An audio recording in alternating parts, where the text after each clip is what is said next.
Hey, fellas, and welcome to today's NPC episode. If you're tuning in and noticing there's no video, well, you're not imagining things. We had a few technical challenges, but we didn't want that to stop the conversation. So, today's episode will be audio only as we talk about ways to increase your mental and spiritual growth, deepen your awareness, and stay grounded in 2026, even when life throws you a curveball. Let's get into it. Yeah, so with that being said, how do we then move into 2026 and put these things into action? What are the necessary steps and make sure that your mental wellness is maintained throughout the year? And I think it's important that it doesn't necessarily have to be a regiment per se, but some sense of consistency. Okay, so just keep that in mind. First and foremost, I think, and I'm just giving an example, kind of a weekly mental health check-in. Okay. I think it's good, right? What does that look like? So just like how we schedule our daily meetings for our job, or if we have personal, activities or scheduling that comes up, we should do the same for our mental health. Put it on the calendar. Put it on the calendar. Yeah. And as unusual as that is, that's very unorthodox, but you'll be surprised on how beneficial that is just to do a mental health check-in. An example of a mental health check-in. So, and you can find this stuff online, but there are, I guess what we would call assessments, quote unquote, but there are questions that probe how you are mentally, okay? So for an example, do you feel that you are always under let's say for instance, time is getting away from you. Do you feel like you're always pressured to get things done, right? Do you feel like you're always tired throughout the course of the day? What are some things, write down some things that may cause you anxiety. What's on your mind? What are you thinking about on a daily basis that causes your hands to sweat or your heart rate to start going up when you think about it? Or do you feel yourself being restless? Write those things down. What are those things, right? So there are questions that probe you into identifying maybe some challenges that you're having that perhaps you didn't even realize you were having. You know what I mean? That's good. And so that's an example of a mental health check. And then when you answer those questions, then you have an idea. Now you can gauge. You have a baseline of what your mental health is looking like in the moment. Okay. Right? And what is it that you need to pinpoint? Love it. Which could then kind of open the door to, okay, this is a little heavy. Maybe I do need to get with a professional and really address this issue because I see how it's really starting to impact my relationship with my wife and my kids. And so those assessments will really kind of help you to know, am I crisis mode or I'm just okay? Yeah. I got a little bit going on or I'm going to be in crisis mode. Right. Those assessments will. And even in between okay and crisis mode. Yeah. What's the check engine like? You know what I mean? There What's may that be tipping point of okay. That's right. These telltale signs are telling me I may have an issue on the horizon if I don't at least acknowledge and try to get the proper help in place to nip it in the bud. Because there's some men that may be riding on their check engine lights. You know how you like, well, it's on, but I just keep riding. And then my car don't need to be, I don't have to renew my registration for another 6 months. So I can ride this check engine light for a little while. And that's right. Yeah. Or even I have an idea of what it is, so it can wait. You know what I mean? Yeah. Where that thing could definitely get progressively worse. Got you. If you don't take care of it. Yeah. So I think that's key.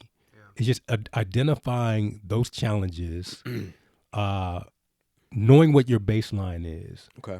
And then if it's kind of skewed, then hey, it could be a crisis. It could be something. I'm sorry, not skewed, but an outlier, right? Okay. It could be something that needs to be addressed as soon as possible. I think mental health is not something that you handle when something goes bad, but it's something that you maintain to avoid it getting bad. Oh, that's good. Yeah. That makes sense? Mm-hmm. Yeah. So I think if we have that perspective in terms of maintenance, doing those check-ins, making sure that, if there's anything that's there that remotely feels like it's starting to impact my life and those around me, I just need to ask the question. Maybe I do need to address it. Mm-hmm. Maybe I need to go to that mentor or, that friend or whoever it may be that you trust, and just kind of, what, I got a question for you. Help me out a little bit. Because from my perspective, it may not be that big of a deal, but it could be something that perhaps could become destructive. So help me out. Yeah. Right. And having someone you can. Right. Which moves into my next point, right? Okay. So even check-ins, it could be with a therapist, could be with a coach, it could be with a friend, a very close friend, setting appropriate boundaries, even with people that you consider someone that you're close to. Sometimes, I'll be honest with you, my wife can attest to this, I have to set boundaries with my wife and my children. And the reason why I say that is because I'm very family oriented. Sure. So I'm all about bring it in. Yeah, right? Yeah. But understanding at the same time, I don't give time for myself for self-care. That's good. Yeah. You know what I mean? To do the maintenance check, check in, right? Yeah. And so when I tell them, hey, come on, I love to do that, but not understanding at the same time I'm draining. I'm being drained. Yeah. And if I'm at the bottom of the barrel and I have nothing left to give, they see it. Yeah. You know what I mean? Replenishing yourself. I'm not at all. And so I have to be intentional. Talking about know thyself. I have to be intentional with setting aside self-care for myself. So and those boundaries with family could look like, hey, daddy's getting ready to. Yes, sir. So right now. All the time. Hey, buddy, I know you want to ask that, but right now, yep, daddy's in the space where he just needs 15 minutes, whatever it may. I love that, man. I think a lot of men need to hear that, especially as fathers and you have younger kids and you feel like you always want to be available. You don't want to miss those moments. Right. You're not going to miss all the moments. You may miss some moments, but the Holy Spirit will help you and your spouse will help you to know when it's critical ones. Right. Right. Right. If you've been retreating for too long, right? You'll get that urge, that push. Yeah. My wife would tell me, "Yeah, you need to get in the gym, brother. That's my outlet, going to the gym." Yeah. Yeah. Right. Yeah. And I let her know, like, sometimes after work, I've already got my bag packed, and I'll just communicate to her. Yeah, that's right. Yeah. And that's my time. Yes, sir. I was just speaking with another brother, and looking at his conversation, that everything surrounded his kid. And I literally, for 40 minutes, 50 minutes, I couldn't get him to talk about nothing else but his kid. Yeah. And it was kind of draining to me. Just hearing it, right? In all honesty, just because it was like, do you not have another life? What's going on with you? Exactly. Yeah. And that was my thing. It's like, I really want you to be in a good space to where you can really do the self-care that you need yourself. Right. Your child is good. Yeah. I promise you, your child is good. You're not good. I think that's a struggle sometimes, though. It's a major struggle. Men. Yeah. It is a major struggle because, like you said, outside they're pouring everything into everybody else and not themselves. More men will leave vacation on the table throughout the year than their wives will. Their wives will go in a heartbeat. It's like, I got 4 weeks of vacation, so I'm going to take 6. We got 4 weeks of vacation and we take 4 days. Right.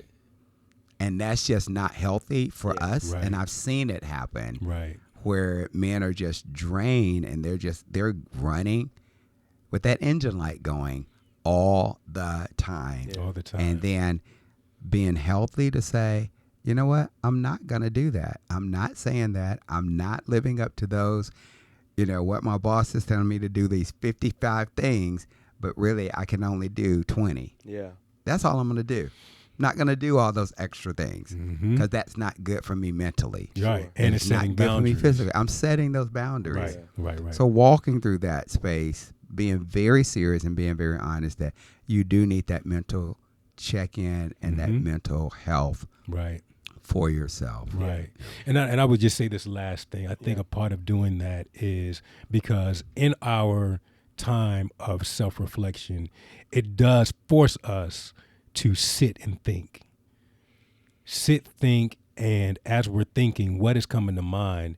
But then we need to do something about that. So whether it be journaling, as we're writing it down, then we kind of do our processes, as far as what we need to do to make those necessary changes. Yeah. I talked about this before in previous podcasts a while back, voice recording. I used to do that a lot. Yeah. When I was in the car, I'd hit record and I would just speak and speak from my heart. And that was something that I had access to. Later on, I would replay it and just kind of listen and maybe reflect and, do some application then. But, those are things that we can do, not just sit and think, but how are we really processing what's going on with us? And if it's too much for us to handle, then we kind of open the door to get the help that we need. Yeah. And we talked about it in the last episodes, right? There's such a power in writing things down. Yes, sir. And even from a mental health standpoint, like you just mentioned, just journaling. I know there's been times for me where just writing in a journal and getting things out does just wonders for you. So, hey, listen, fellas, we hope you guys enjoy this particular episode focusing on our spiritual growth, our mental wellness for 2026. Make sure you stay locked in, though, because next time when we come back, our other resident expert, leadership, business, coaching, communicating, extraordinaire. He over there sitting trying to put the camera on him. Put the camera on him. Oh, trust me. I'm taking notes. Yes, our brother Carlos Green, he's going to give us some great nuggets in the leadership space. And you've probably heard us kind of mention this before. He's going to get into those core areas when you're developing your goals. Faith, finance, fitness, family, fun, and future. I don't know if we'll be able to cover all 6, but these were designed by him and his wife and another couple. You really want to tune in to this. He's going to just give some great groundwork for some things you can look forward to in 2026 and how you can lead in that space as a husband, in your workspace, as a father. So make sure you stay tuned in for that. And with that, what are we going to do? We're going to always do that, right? Always. What we're going to do? We're going to go out. We're going to go out. And encourage another brother. Encourage another brother. Let's brother. go. Yes, sir. Grace and peace. Peace. Y'all.